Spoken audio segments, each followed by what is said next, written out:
I just got back from shopping downtown for a couple of kitchen supplies, and I thought that I would do a quick haul to let you guys know what I received.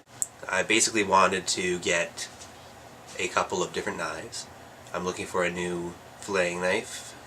I'm also looking for a new paring knife because my last one got warped. There's a couple of really basic things that I was missing that I will go through, and I'm just going to get right into it. So let's start off with the knives I got. The Wüsthof Classic Filleting Knife. This is a beautiful knife, super flexible, as you can see, not putting too much pressure on.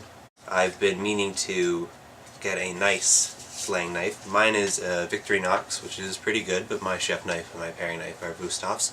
I like Wüsthof because I like the German steel. It tends to hold the edge for a longer time. But I also purchased my first Japanese knife. This, I believe, is called a Santuko. I wanted something of this size to be able to do things like chopping shallots. The paring knife is too small of a blade, I find, to work with, and if I'm doing small cuts, and I just think it's ridiculous for me to be holding a 10-inch chef knife with a little tiny shallot at the end trying to make very small cuts. Japanese steel is a little bit less hard, so it won't hold an edge as long, but it will actually get sharper. That's my understanding. You can sharpen it to a sharper point, but you will have to continue to hone it and sharpen it on a more regular basis than you would German steel. I'm going to give it a try and see if I like this. The last knife that I got was a paring knife to replace my other paring knife. I had another Wüsthof paring knife, and it was used to open a can by somebody, not myself, and so the tip was warped on it, and although it's pretty close to being back to straight, I can still feel a little bit of warble at the end of the blade. And when you're using this type of knife, you're doing very fine work. It's important to have A, sharp knife, and B, a knife that is straight, strong, and reliable. Some of the smaller things that I picked up are pretty basic. Peeler. Don't buy anything that looks special.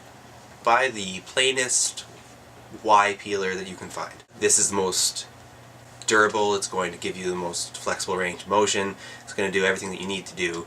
Peelers are basic technology. Don't try to reinvent the wheel. Just get yourself a basic peeler, it will last you a long time. I got these, which are a little trick that I picked up from one of my coworkers recently. They are little skewers, metal skewers, with a sharp point, and you can use them for a number of things. That's why I have a number of them.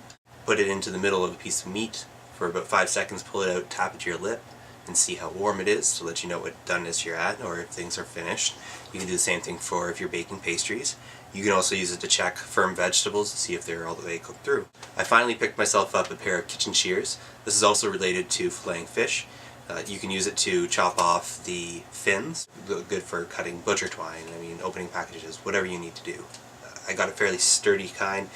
I questioned myself when I bought these because they're the same design as the shears that my family had growing up, which were never sharp. So I'm just going to keep a close eye on them, sharpen them as I need them. I picked up a small offset spatula, lifting tuiles or working with any of that type of pastry stuff. I have a full-size offset spatula, but I needed a small one to do detailed work. Lastly, I bought myself a new microplane. This is similar to the one that we currently have at work. It's just a straight blade, there's no handle. It does a very, very nice zest, whether it's lemon zest or whether you're shaving nutmeg. A pretty basic piece of equipment to have in your kit, so make sure you have it.